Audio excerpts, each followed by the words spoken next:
എല്ലാവർക്കും നമസ്കാരം. ഇന്ന് ഞാൻ താരൻ എങ്ങനെ കളയാമെന്നുള്ളത്, മിക്കവാറും തലയിൽ താരൻ ഉണ്ടാവും, എൻ്റെ തലയിലും ഉണ്ടായിരുന്നു. ഇപ്പോൾ അതിനൊരു കുറവുണ്ടായിട്ടുണ്ട്. അപ്പോൾ അതെങ്ങനെ കളയുന്നതെന്നുള്ളത് ഇത് ഞങ്ങളുടെ വീട്ടിലുള്ളതാണ് കേട്ടോ. ഞാൻ രാവിലെ തന്നെ ഇത് കട്ട് ചെയ്ത് വെച്ചിട്ടുണ്ടായിരുന്നു. അപ്പോൾ ഇത് കട്ട് ചെയ്ത് വെച്ച് ഉടനെ നമുക്കിത് ഉപയോഗിക്കാൻ പറ്റത്തില്ല. ഇത് ഒരു 2-3 മണിക്കൂർ എടുത്ത് വെച്ച് കഴിയുമ്പം അതിൽ നിന്നൊരു ഒരു മഞ്ഞ കളറിലെ ഒരു സാധനം വരും. അത് ഞാൻ കാണിച്ചു തരാവേ. ആ കറ പോയി കഴിയുമ്പോൾ മാത്രമേ നമുക്കിത് യൂസ് ചെയ്യാൻ പറ്റുള്ളൂ. അല്ലെങ്കിൽ നമുക്ക് ചൊറിച്ചിലുണ്ടാവും, നമ്മുടെ കൈയൊക്കെ ചൊറിയും. അത് കഴിഞ്ഞിട്ട് ഇതെങ്ങനെയാണ് നമുക്ക് താരം കളയാനായിട്ട് ഉപയോഗിക്കുന്നതെന്ന് ഒന്ന് കാണിച്ചു തരാം. എല്ലാവരും ഒന്ന് കണ്ടു നോക്കേ. 2-3 മണിക്കൂറായി കട്ട് ചെയ്ത് വെച്ചെന്ന് പറഞ്ഞല്ലോ. അപ്പോൾ ഈ യെല്ലോ കളറിലെ സാധനം ഇതാ കേട്ടോ. ഇത് കംപ്ലീറ്റ് ആയിട്ട് പോയ ശേഷം മാത്രമേ നമുക്കിത് ഉപയോഗിക്കാൻ പാടുള്ളൂ. ഇതെങ്ങനെ ഉപയോഗിക്കുന്നത് കാണിക്കാവേ. ഇത് നമ്മൾ 2 വശവും ഇങ്ങനെ കട്ട് ചെയ്ത് കളയണേ. അതിൻ്റെ മുള്ള് ഇത് കട്ട് ചെയ്ത് കളഞ്ഞ ശേഷം നമുക്ക് ഉപയോഗിക്കാം. ഇങ്ങനെ വയ്ക്കുമ്പോൾ തന്നെ തൊലി പോകും. പക്ഷേ എനിക്കത് വലിയ എക്സ്പേർട്ട് അല്ല. അതുകൊണ്ട് ഞാനിത് കട്ട് ചെയ്തിട്ട് അത് ഇതിൻ്റെ പുറത്തെ തൊലി കളഞ്ഞിട്ട് ഇത് ചിരണ്ടി എടുക്കുകയാണ് ചെയ്യുന്നത്. അത് കാണിക്കാം എങ്ങനെയാണെന്നുള്ളത്.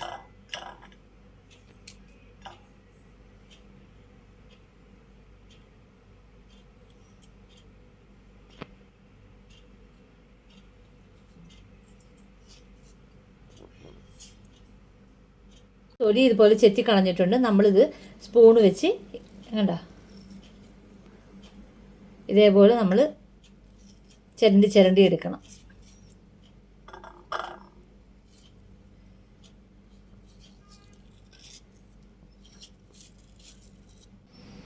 ഇതാണ് സാധനം.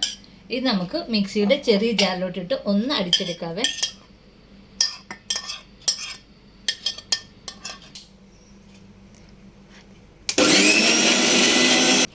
ഇതുപോലെ ഇരിക്കും കേട്ടോ. നമുക്കിതിലേക്ക് വേറൊരു സാധനം കൂടെ ചേർക്കാം. ഇതിലോട്ട് ഒഴിച്ചു കൊടുക്കാം നമുക്ക്. നമുക്കൊരു നാരങ്ങയുടെ പകുതി കൂടെ ഇതിലേക്ക് ആഡ് ചെയ്ത് കൊടുക്കാവേ. നാരങ്ങ ഒരിക്കലും ഡയറക്റ്റ് നമ്മൾ തലയിൽ തേക്കത്തില്ല. ഇതിലെന്തെങ്കിലും സാധനത്തിൽ മിക്സ് ചെയ്ത് തലയിൽ തേച്ച് കഴിഞ്ഞാൽ കുഴപ്പമില്ല. നന്നായിട്ടൊന്ന് ഇളക്കി മിക്സ് ചെയ്തെടുക്കാവേ. നാരങ്ങയും അലോവേര ജെല്ലും നന്നായിട്ടൊന്ന് മിക്സ് ചെയ്തെടുക്കാം. 1 സ്പൂൺ വെളിച്ചെണ്ണ കൂടി നമുക്ക് ചേർക്കാം. നാരങ്ങയും വെളിച്ചെണ്ണയും അലോവേര ജെല്ലും ഇത് 3ഉം കൂടെയാണ് ആഡ് ചെയ്യേണ്ടത്. ഇത് 3ഉം കൂടെ നന്നായിട്ട് മിക്സ് ചെയ്ത് യോജിപ്പിക്കാം. ഇത് കുറച്ച് നേരം ഇതേപോലെ ഇളക്കി കഴിഞ്ഞ് കഴിഞ്ഞാൽ, മിക്സ് ചെയ്ത് കഴിഞ്ഞാൽ ഇത് 3ഉം യോജിച്ചോളും. നാരങ്ങയും ഓയിലും അലോവേര കണ്ടോ, ഇങ്ങനെ മതി. ഇനി ഇതെങ്ങനെ ഉപയോഗിക്കുന്നതെന്നല്ലേ. നമുക്കിന് അത്യാവശ്യം വേണ്ട സാധനമാണ് കോട്ടനെ മുക്കി ഓരോ ലെയറായിട്ടും തലമുടി വകഞ്ഞ് മാറ്റിയിട്ട് നമ്മൾ തേച്ച് കൊടുക്കണം. ഇതെങ്ങനെയാണ് നമ്മൾ ഉപയോഗിക്കുന്നതെന്ന് എൻ്റെ മോളുടെ തലയിൽ ഞാൻ തേക്കുന്നുണ്ട്. അപ്പോൾ കാണിച്ചു തരാവേ. നമ്മൾ ഈ തലമുടി ഇതേപോലെ ഓട്ടി കാണിക്കുന്ന രീതിയിൽ ഇങ്ങനെ മുടിയൊക്കെ വകഞ്ഞ് മാറ്റിയിട്ട് നമ്മൾ ജെല്ലെടുത്തിട്ട് ഈ കോട്ടൺ ഇതിൻ്റെ അകത്ത് മുക്കി ഇതേപോലെ നമ്മൾ തൂത്ത് കൊടുക്കണം. അങ്ങനെ എല്ലാ വശവും അതുപോലെ തന്നെ ഇതേപോലെ മുടി വകഞ്ഞ് മാറ്റി നമ്മൾ ഇത് തൂത്ത് കൊടുത്താൽ മാത്രം മതി.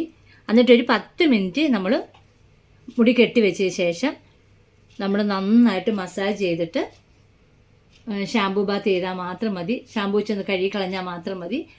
ആഴ്ചയിൽ 2 പ്രാവശ്യം ചെയ്തോ കേട്ടോ. അപ്പോൾ ആണെങ്കിൽ താരം കൂടുതലുള്ളവർക്ക് അതായിരിക്കും നല്ലത്.